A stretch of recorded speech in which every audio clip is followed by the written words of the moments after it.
안녕하세요. 오늘의 질문 강국진입니다. 오늘은 블랙스완 소개 중에서 마지막 시간이 되겠습니다. 지난번까지 15장까지 소개를 했었는데요. 이 남은 것이 내용이 파트 3에서는 16장, 17장, 18장이 있고요. 그리고 파트 4에서는 끝이 있습니다. 이렇게 하면 굉장히 많은 것 같지만 사실은 16장에 약간 소개할 내용이 있고 이 파트 4 끝은 굉장히 짧습니다. 그리고 17장, 18장의 내용은 작가도 사실은 뭐 이에 관련된 분야에서 종사하지 않는 사람은 건너뛰어도 된다라고 말하는 그런 부분이라서 실제로 읽어보면 그렇게 소개할 내용이 많지는 않습니다. 분량상으로는 얼마 안 돼요. 그래서 이 남은 부분을 소개하지 말까 하는 생각도 좀 했는데 그렇게 하면 약간 미진한 것 같아서 오늘 그 짧은 그 한마디씩 그 요약을 남기는 것으로 이 블랙스완 소개하는 전체 내용을 마무리 지으려고 합니다.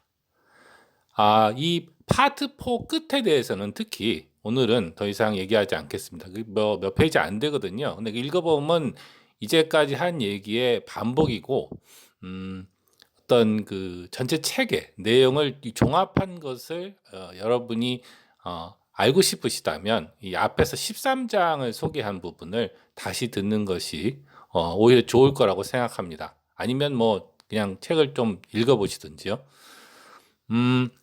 그래서 16장, 15장 다음에 16장은 만델브로트와 그 프랙탈 얘기가 나오는 우연성의 미학입니다. 이 16장의 내용을 한 줄로 한번 요약해 보면 이렇다고 생각합니다. 자연 속에서 우리는 흔히 프랙탈과 파워 법칙을 발견하지만 이것도 전부가 아니며 예측에 쓸 수는 없다. 이게 15장에서 우리가 이제 가우스 분포에 대해서 얘기를 하면서 이 밑에 있는 그 그림을 보여드린 적이 있었는데요. 이게 이제 그 1000개의 동전을 던졌을 때 앞면이 몇 개 나오나 이걸 한 20번쯤 해보고 그다음에 4개씩 4개씩 4개씩 묶어서 평균을 해보면 이게 거의 일정하죠. 굉장히 그 평균에 빨리 수렴하게 된다는 것을 알 수 있습니다. 그래서 우리가 어떤 그래프를 본다든지 사물을 볼 때 이 스케일을 키우면은 이것이 가우시안 분포면은 그 말하자면 이 다양성이 급히 사라지고 마는 것이죠. 그런데 자연은 이렇지 않더라 이겁니다. 이런 것을 지적한 사람이 바로 만델브로트고 그 사람은 자연은 프랙탈 구조를 가진 경우가 많다. 근데 프랙탈이 여러분 아마 대부분 아시겠지만 예를 들어서 나무의 모양을 보고 나뭇잎의 모양을 보면 그 안에 어떤 유사성이 보이죠.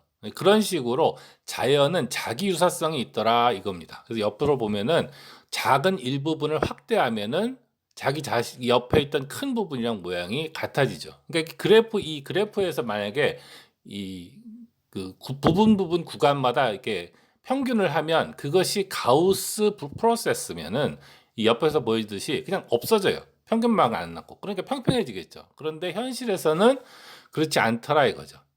그러나 이제 저자가 강조하기를 일단 모든 것이 이런 프랙탈 구조를 가졌다라고 말할 수는 없고 더구나 우리가 프랙탈 구조를 안다고 하더라도 이걸 예측해 쓸 수는 없다라는 겁니다. 왜냐하면 실제로는 데이터를 가지고 이 그 이제 그 분포를 예측하게 되는데 이게 예측 그 데이터의 그 파라메타, 그 데이터에 나오는 숫자가 굉장히 데이터에 민감하게 작동해서 불확실성이 너무 커요.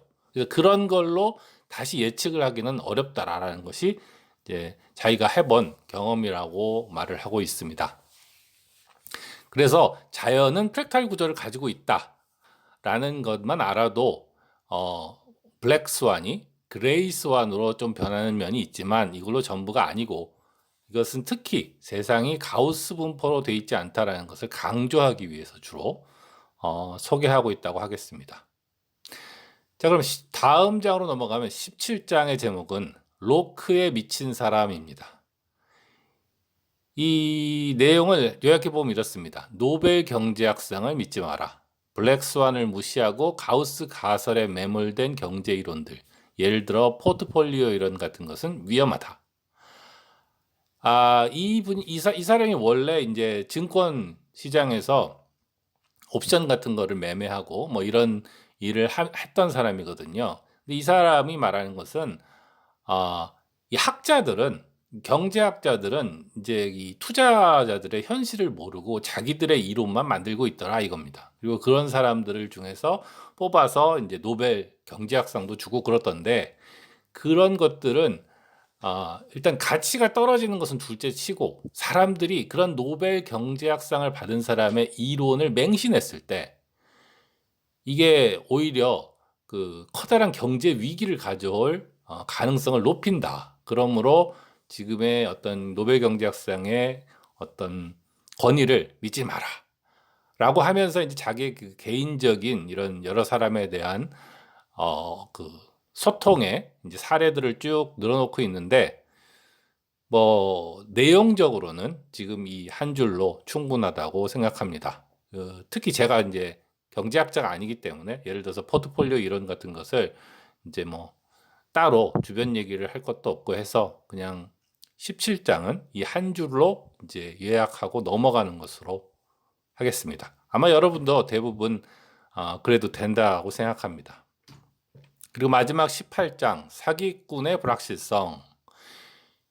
이 18장의 내용을 한 줄로 요약해 보면 이렇습니다. 철학자, 경제학자, 통계학자 등 많은 전문가들은 자기 분야에 매몰되어 있다. 진정한 철학자는 철학하기 위해 철학하는 게 아니라 자기 문제를 추구하다가 철학을 한다.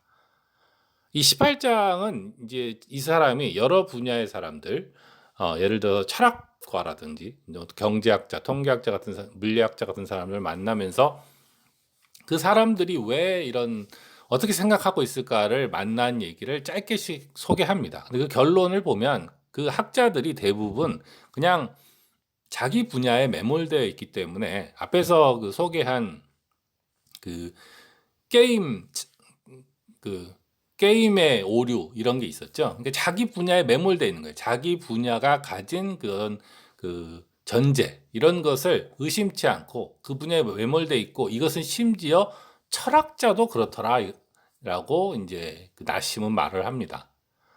그러면서 자기가 존경한다는 칼 포퍼의 얘기를 인용하는데요. 그 사람이 하는 말은 약간 요약한 거지만 이렇게 됩니다. 문제에 의해서 철학하게 된 사람이 아니면 철학의 뿌리는 쉽게 잊혀진다.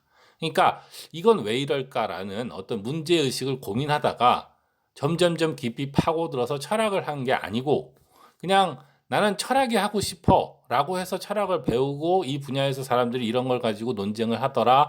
그러면 이렇게 공격하고 이렇게 방어하면 되겠네. 이런 식으로 철학하게 한 사람들은 문제가 있다는 겁니다. 그 사람들은 그 철학이 어디서 시작됐는지 그 뿌리를 쉽게 잊어버리고 그 위에서 놀기 때문에 이 나심이 거듭 말하고 있는 이런 그 게임 오류에 빠져서 나올 수 없는 심지어 철학자인데도 불구하고 그런 문제를 보이더라. 그래서 다시 한번 사실은 말하는 거죠. 앞에서 말했던 그 전문가를 믿지 마라. 그 얘기를 어떻게 생각하면 다시 반복할 수 있다고 하고 있다고 말할 수 있겠습니다. 자, 마지막 그 결론 부분인 거기는 그 다음에 그 파트 4는 이제 앞에서 말씀드렸듯이 그냥 13장 내용을 참조하시면 되겠습니다. 자, 플렉스완 1장부터 마지막까지 소개하는 것을 여기까지 하겠습니다. 이때까지 다 들으신 분이 있는지 모르겠는데요. 아무튼 몇 개를 들으셨던지 간에 들어주신 분들 매우 감사합니다. 블랙스완 소개 여기까지 하겠습니다. 오늘의 질문 강국진이었습니다. 안녕히 계세요.